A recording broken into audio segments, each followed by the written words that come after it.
Magandang araw po sa inyong lahat. Kasunod ng pagkamatay ng Supreme Leader ng Iran na si Ali Khamenei at maraming matataas na opisyal ng Iran dahil sa pag-atake ng Israel noong ika-28 ng Setyembre, inanyayahan ng Iran ang mga diplomat na lumagda sa isang aklat ng pakikiramay para kay Khamenei sa maraming embahada sa buong mundo. Ito ay isang karaniwang diplomatikong gawain ng Iran matapos ang malalaking kaganapan tulad ng pagkamatay ng dating Pangulo ng Iran na si Ebrahim Raisi sa isang aksidente sa helicopter noong 2024. Karaniwan, ang mga diplomat at mga bansa sa pangkalahatan ay sumusunod sa pamamaraang ito. Tanging si Ambassador Alexander Shiba ng Ukraine sa South Africa ang may ibang pananaw matapos makatanggap ng paanyaya mula sa Ambassador ng Iran na si Mansour Shakib Mer sa Pretoria, South Africa. Ang pananaw na iyon ay ipinahayag niya sa isang liham na ipinost sa kanyang X account at muling inilathala ng pahayagang Daily Maverick ng South Africa noong ika-6 ng Oktubre. Pagkatapos ay muling inilathala ito ng United 20 Media ng Ukraine noong ika-4 ng Oktubre at ng Gazeta Express ng Kosovo noong ika-10 ng Oktubre. Bakit tumanggi si Shiba na lumagda sa aklat ng pakikiramay sa embahada ng Iran kaugnay ng pagkamatay ni Supreme Leader Ali Khamenei at ng mga lider ng Iran? Una sa lahat, kailangan nating basahin ang orihinal na nilalaman ng kanyang liham. Opo, aming isasalin ang buong liham tulad ng sumusunod. Nakapagtataka, ipinaalam sa amin ng embahada ng Iran sa Pretoria, mga diplomat ng Ukraine, ang pagbubukas ng aklat ng pakikiramay para sa yumaong Supreme Leader Khamenei at sa pamunuan ng militar ng Iran. Nagpasya akong tumugon at gawin ito ng hayagan. Ang liham sa ibaba ay magpapaliwanag ng dahilan. Kagalang-galang na Ginoong Ambassador, dahil ipinaalam ninyo sa embahada ng Ukraine ang pagbubukas ng aklat ng pakikiramay para sa yumaong Supreme Leader Khamenei at sa pamunuan ng militar ng Iran, nararamdaman kong may responsibilidad akong ipaalala sa inyo ang mga sumusunod bilang mga kaalyado sa militar ng Russian Federation. Ang mga yumaong leader ng Iran ay may dugo sa kanilang mga kamay ng libu-libong mamamayang Ukrainian, mga lalaki at babae, mga bata at matatanda. Sila ay pinaslang sa tulong ng mga kilalang Shahid drone na gawa ng Iran kasama ang iba pang kagamitang militar na masigasig na ibinigay ng inyong pamahalaan sa Russia. Ang inyong mga leader ay kasabwat sa paghahasik ng walang katapusang pagdurusa sa mga sibiliyang Ukrainian. Bilang isang taong may pananampalataya, sinisikap kong hindi magalak sa pagkamatay ng iba kahit pa sa mga taong piniling maging berdugo ng aking bansa. Wala naman akong ginawang masama sa kanilang bansa. Ngunit bilang isang taong nakaranas ng 3 taon ng gabi-gabing ugong sa himpapawid ng Kyiv at iba pang mapayapang lungsod ng Ukraine mula sa mga makinang pamatay na gawa ng Iran, hindi ko maiwasang hilingin na harapin ng lahat ng may sala ang hustisyang nararapat sa kanila. Kung hindi sa batas ng tao, ay sa harap ng makapangyarihang Diyos. Ginoong Ambassador, hindi ko kayo personal na kilala at wala akong masamang hangarin sa inyo. Minsan, ang mahuhusay na diplomat ay kailangang kumatawan sa masasamang lider at pulisiya. Ngunit umaasa ako na nauunawaan ninyo na hindi ako magpapahayag ng pakikiramay sa mga taong ang pagkamatay ay hindi ko ikinalulungkot. Lubos na gumagalang Dr. Alexander Shiba, Ambassador, isang diplomatikong kagandahang loob na sinabayan ng prangkang pahayag. Matapos basahin, makikita natin na ito ay isang liham na tunay na diplomatiko. Dahil ang pagpapahayag ng paninindigan ng direkta ngunit sa magalang na paraan ay nagpapakita ng kakayahang diplomatiko. Sinabi ni Ambassador Shiba na hindi ito personal na usapin sa pagitan ng dalawang ambassador dahil hindi sila magkakilala. Ang diplomatikong kagandahang loob ay naipakita sa kaunting pag-unawa na ang ambasador ng Iran ay ginagampanan lamang ang kanyang tungkulin. Iyon ay ang kumatawan sa boses ng pamahalaan at mga lider ng Iran, maging ito man ay mabuti o masama. Ang ganitong diplomatikong kilos ay tulad ng magalang na pagyuko ng isang Europeyong maharlikang eskrimador sa kanyang kalaban bago bunutin ang espada, at narito ang talim ng pananalita ng ambasador ng Ukraine. Inakusahan niya na ang dugo ng mga Ukrainian ay bumahiran sa mga kamay ng mga lider ng Iran, kung saan si Ali Khamenei bilang pinakamataas na pinuno ay tiyak na may pinakamaraming dugo sa kanyang mga kamay. Dahil ang pamahalaan ng Tehran bilang kaalyado ng Russian Federation ay nagbigay sa Kremlin ng mga Shahid UAV at iba pang teknolohiyang militar upang magdanak ng dugo ng mga Ukrainian ang pamahalaan ng Moscow. Maaaring may mga tuwiran na ang mga armas mula sa Amerika at kanluran ay naroroon din sa halos lahat ng digmaan, kaya ano ang pagkakaiba? Ngunit ang katotohanan ay binili ng mga naglalabang panig ang mga armas na ito sa merkado o nagbayad para dito, hindi ito tulong. Halimbawa, ang pamahalaan ni Zelensky ay kailangang maglabas ng pera para bumili ng armas mula sa Amerika ngayon upang labanan ang Russia. Paano naman noong panahon ni Biden? Hindi ba't nagbigay ng tulong militar ang administrasyong Biden sa Ukraine para lipulin ang hukbong Ruso sa larangan ng digmaan? Ngunit hindi pa rin ito katulad ng pagbibigay ng Iran ng kagamitang militar sa Russia. Dahil ang isa ay nagbibigay ng armas sa nagtatanggol sa sarili habang ang kabila naman ay sa mananakop. Ihalintulad natin ito.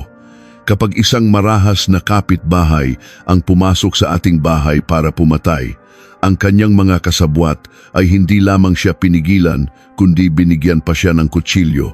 Kung gayon, hindi ba't ang ating dugo ay bumahiran sa mga kamay nilang lahat, kapwa ang salarin at ang mga kasabwat? Ayon sa lohikang ito, kapag nagpadala ang North Korea ng maraming sundalo at armas sa pamahalaan ni Putin, habang ang China ay bumibili ng ilegal na langis mula sa Russia upang tulungan itong magkaroon ng sapat na pondo, nagbibigay ng mga dual-use na materyales na ginagamit ng Russia laban sa Ukraine, at nakikipagtulungan sa teknolohiyang militar at estratehikong koordinasyon sa Kremlin, at iba pa. Kung gayon, ang dugo ng mga Ukrainian ay bumahiran na rin sa mga kamay ng pamahalaan ni Kim Jong-un sa North Korea at ng pamahalaan ni Xi Jinping sa China. Ipagpalagay na sa anumang dahilan, ang dalawang lider na ito ay hindi umabot sa 150 taong gulang tulad ng kanilang ambisyon. Tiyak na hindi rin darating si Ambassador Alexander Shiba para lumagda sa aklat ng pakikiramay at magbigay pugay. Siyempre, tulad ng maraming beses na nating sinuri, ang sanhi ng digmaang Russia-Ukraine ay hindi madaling husgahan sa isang simpleng salita, maikling pangungusap, o mabilis na konklusyon. Gayunpaman, sa huli, ang pamahalaan ni Putin ang aktibong nanakop at siya ring sadyang nagpapatagal ng digmaan na nagpapakita ng malinaw na pagnanasa sa teritoryo ng kalaban at kakulangan ng mabuting hangarin sa negosasyon ng paulit-ulit, kaya't mahirap itong bigyan ng katwiran. Ano ang dapat na maging reaksyon ng isang taong may pananampalataya sa Diyos sa pagkamatay ng isang kaaway? Balikan natin ang liham ni Ambassador Shiba, isang sugo na hindi lamang bulag na sumusunod sa utos, kundi mayroon ding konsensya at pananampalataya. Ang isang taong may matibay na pananampalataya sa Diyos ay susubukang gawin ang ginawa ni Sheba. Iyon ay hindi magalak sa pagkamatay o kasawian ng iba, tulad ng isinulat ni Shiba. Bilang isang taong may pananampalataya, sinisikap kong hindi magalak sa pagkamatay ng iba, kahit pa sa mga taong piniling maging berdugo ng aking bansa na wala namang ginawang masama sa kanilang bansa. Bakit ganoon? Dahil ayon sa Biblia, Ang kamatayan ay bunga ng kasalanan. Ayon sa Roma 6:3-23, ito ay nasa ilalim ng kapangyarihan ng Diyos, hindi ng tao. Ang paggagalak sa kamatayan, kahit pa ng isang masamang tao, ay pag-agaw sa karapatan ng Diyos na humatol. Sa halip, ang isang mananampalataya ay nananalangin para sa katarungang mula sa Diyos at nagpapakita ng habag tulad ni Jesus na nanalangin para sa mga nagpako sa Kanya sa krus. Ama, patawarin mo sila sapagkat hindi nila alam ang kanilang ginagawa. Sa Biblia, may ilang mga talata na may parehong tema. Halimbawa, sa Kawikaan 21:17-6, huwag kang magalak kapag ang iyong kaaway ay nabubuwal at huwag matuwa ang iyong puso kapag siya'y natitisod. Baka makita ito ng Panginoon at hindi niya ikalugod. Awit 137:7,000-9. Bagaman isinumpa ng mga Israelita ang kanilang kaaway na Babilonya, sinabi pa rin ng Diyos sa pamamagitan ng propeta na hindi niya katanggap-tanggap ang kagalakan mula sa masamang paghihiganti. Mateo 5:5. Ang salita ni Jesus, mahalin ninyo ang inyong mga kaaway at ipanalangin ninyo ang mga umuusig sa inyo. Roma 12:14-21. Huwag ninyong gantihan ng masama ang masama. Kung ang iyong kaaway ay nagugutom, pakainin mo siya. Kung siya'y nauuhaw, painumin mo siya. Huwag kang padaig sa masama, kundi daigin mo ng mabuti ang masama. Habang mas naisa sa praktis ng isang tao ang mga bagay na ito, mas tumataas ang kanyang espiritualidad. Ganito rin ang sinabi ng mga sinaunang pantas sa silangan. Halimbawa, sa aklat na Tao Te Ching, isinulat ni Lao Tzu, ang digmaan ay isang kasangkapang hindi mabuti. Hindi ito kasangkapan ng isang marangal na tao.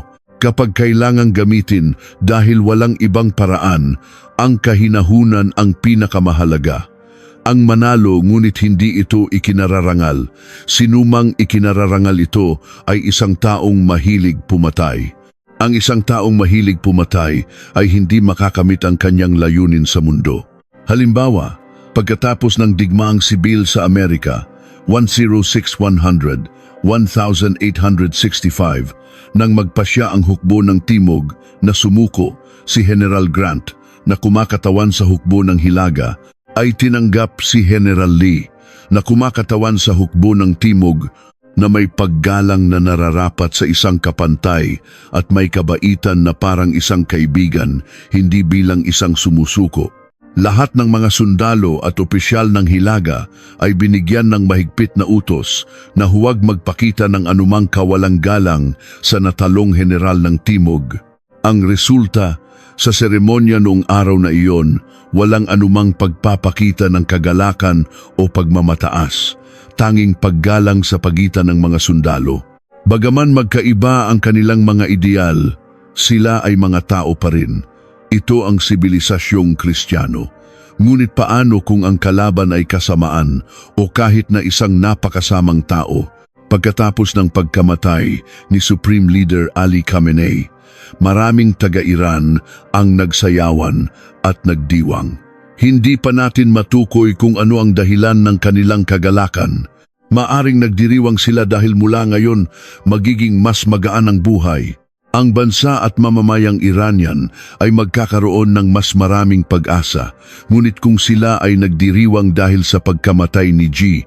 Khamenei at ng kanyang rehimen, ayon sa karaniwang psikolohiya, ito ay mauunawaan at makakakuha ng simpatya.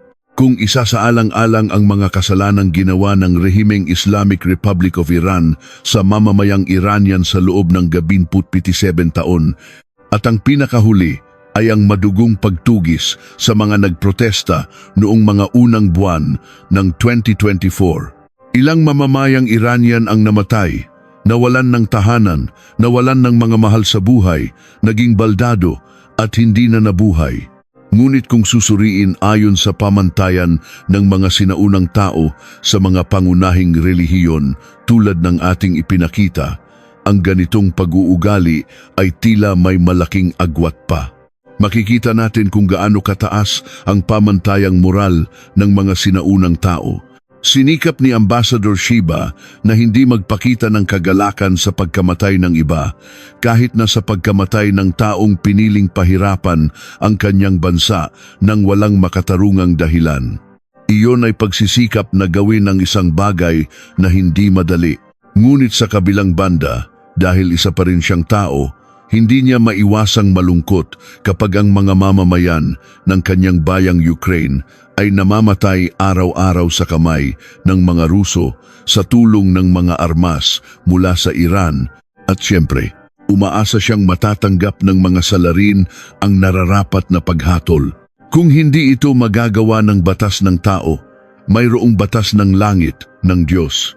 Ang sabihing kailangan niyang magpakita ng kalungkutan upang alalahanin ang mga salarin, kabilang ang kasabwat na si Khamenei at ang mga lider ng Iran, ay tila sobra-sobrang hinihiling sa kanya.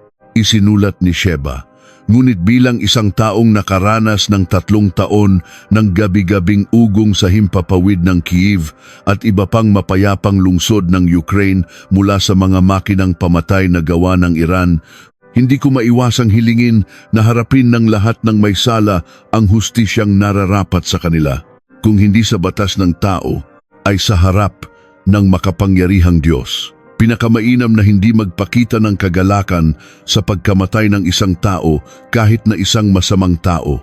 Ngunit makatwiran pa rin na umasa silang ang hustisya ay maipapatupad sa huli sa anumang paraan, tulad ng sinasabi ng mga sinaunang tao. Ang mabuti at masama ay laging may katapat na ganti sa huli. Ang pagkakaiba lamang ay kung ito'y darating ng maaga o huli. Sa huli, pagkatapos ng bawat kilos, ang isang tao ay hinuhusgahan bilang isang individual, hindi bilang isang organisasyon. Anuman ang gawin ng isang individual, anuman ang kanyang pinili, maging ito man ay sa sarili niyang kagustuhan o sa ilalim ng utos ng isang organisasyon, sa huli, ay kailangan niyang harapin ang paghatol ng batas ng langit ayon sa tradisyonal na paniniwala sa silangan ng makapangyarihang Diyos ayon sa pananaw ng Biblia o ng batas ng karma ayon sa paniniwalang Budismo.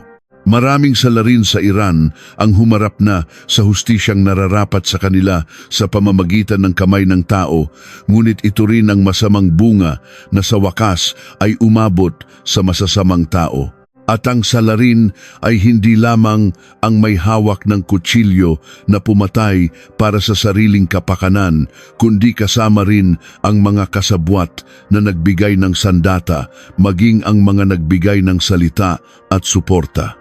Dahil ang pagsuporta sa kasamaan ay kasamaan din. Kaya naman, ang kakayahang makilala at piliin ang mabuti at masama, ang tama at mali, ang pinakamahalagang bagay para sa bawat individual sa malaking digmaan ng kabutihan at kasamaan, ang Armageddon, sa espesyal na panahong ito. Sa madaling salita, kailangang pumili ang mga tao para sa katarungan, hindi dahil sa pagiging kampi. Nag-iisa si Ambassador Sheba, ngunit matalino. Matapos ang pagkamatay ni Ayatollah Khamenei noong 28 ng Setyembre, nagbukas ang pamahalaan ng Iran ng aklat ng pakikiramay sa maraming embahada mula 4 hanggang 3 ng Oktubre. Noong 4 ng Oktubre, sumulat si Ambassador Alexander Shiba ng Ukraine ng liham na tumatangging magluksa para sa Supreme Leader ng Iran at sa mga kasama niyang pumanaw. Ngunit sa ibang mga embahada ng Iran sa buong mundo, nagpadala pa rin ng mga diplomat ang ibang mga bansa para gawin ang ritual na ito. Maging ang Pangulo ng Azerbaijan, si Ilham Aliyev, ay personal na pumunta sa embahada ng Iran sa Baku upang magbigay pugay at lumagda sa aklat ng pakikiramay para kay Ayatollah Khamenei. Ang Azerbaijan ay isang palakaibigang kapitbahay ng Iran sa kabila ng tensyon sa pagitan ng Shia at Sunni, may mahabang hangganan at kooperasyong pang-ekonomiya. Ngunit kasabay nito, nagsagawa ang Iran ng maraming pag-atake mula 1 hanggang 6 ng Oktubre na tinatarget ang mga base ng US sa 8 bansa, Bahrain, Jordan, Iraq, Qatar, Kuwait, Oman, Saudi Arabia at UAE, kabilang ang Dubai at Abu Dhabi. Sa kabuuan, may humigit kumulang 10 bansa ang naapektuhan kung isasama ang mga bansang dinaanan ng mga drone at rocket sa kanilang himpapawid. Kinumpirma ng mga source mula sa The Washington Post at The Hindu na hindi lamang mga pasilidad militar ang tinarget ng Iran, kundi nagdulot din ito ng malaking pinsala sa mga sibilyan. Halimbawa, ang Dubai International Airport ay tinamaan sa Terminal 3 noong ika-1 ng Oktubre na nagdulot ng sunog at pagkaantala sa pandaigdigang trapiko sa himpapawid. Nagkaroon din ng pinsala ang Abu Dhabi Airport mula sa mga debris ng rocket. Ang mga mararangyang hotel na Fairmont The Palm at Burj Al Arab sa Dubai ay nasira dahil sa mga drone o mga naharang na debris. Sa Bahrain, isang residential tower malapit sa punong tanggapan ng Fifth Fleet ang nasunog na ikinamatay ng hindi bababa sa isang tao. Isang desalination plant sa Bahrain ang nasira. Ang mga pasilidad ng langis ng Aramco sa Saudi Arabia at ang Jebel Ali Port sa UAE ay nagtala rin ng malalaking pagsabog. Pagsapit ng ika-5 ng Oktubre, sa UAE lamang, 3 sibilyan na may lahing Pakistani, Nepali at Bangladeshi ang namatay at 68 ang nasugatan ayon sa Ministry of Defense ng UAE. Tandaan na ang Qatar at UAE ay mahahalagang kasosyo sa ekonomiya ng Iran habang nasa ilalim ng sanctions ang Tehran, ngunit sinalakay pa rin sila ng walang pakundangan.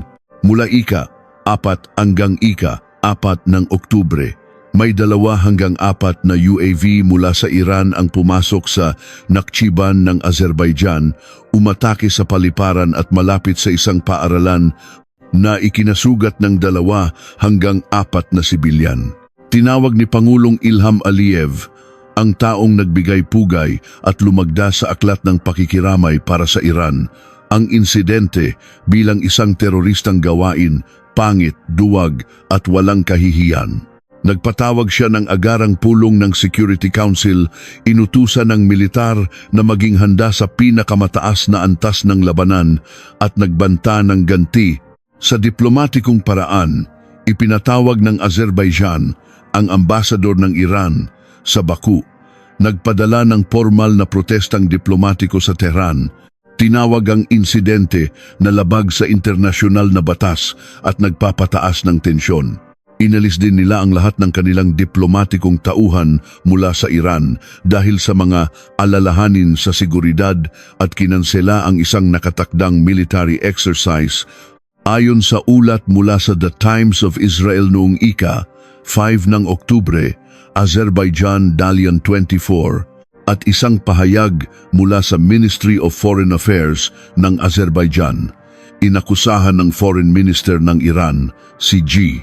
Abbas Araghchi, ang Israel na nagsagawa ng pag-atake gamit ang UAV sa Azerbaijan at pagkatapos ay isinisi ito sa Iran. Iniulat din ng Iran International at Arab News noong ika-7 ng Oktubre na sinabi ni Deputy Foreign Minister Kazem Garibabadi na hindi nila tinatarget ang mga kalapit na bansa.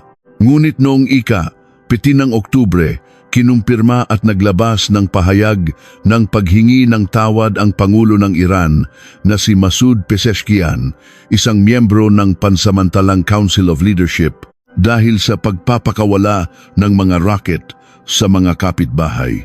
Gayunpaman, tinawag ng mga hawk sa loob ng pamahalaan ng Iran ang pahayag na ito bilang mahinang kilos na nakakasira sa reputasyon ng IRGC at sinabing ang dugo ng Supreme Leader ay humihingi ng hustisya, hindi paghingi ng tawad, at na ang malalakas na pag-atake sa mga target na ito ay magpapatuloy. Masasabing ang pamahalaan ng Tehran ngayon ay walang tunay na kaalyado. Sa loob, nawala ang tiwala ng mamamayan. Sa labas, nawala ang tiwala ng mga kalapit bansa at ng internasyonal na komunidad. Sa loob hindi sila magkasundo. Ang teokrasya ay nawalan ng supreme leader. Ang ekonomiya ay nawalan ng pinagkukunan ng kita. Ang militar ay nawalan ng mga general, infrastruktura at kagamitan. Ngunit hindi pa rin alam kung paano sumulong o umurong, nagsasalita na parang nawalan ng katinuan. Tunay nga, tila walang silbi ang pagiging magalang ng ibang mga bansa sa isang taong nawalan na ng lahat ng katinuan. Pinatunayan ni Ambassador Alexander Shiba ng Ukraine na ang pagpili sa tama ay hindi kinakailangang kapareho ng pasya ng nakararami, ngunit ito ang pinakamatalinong pagpili. Ang sitwasyon sa Iran ay mananatiling mainit sa mga susunod na araw.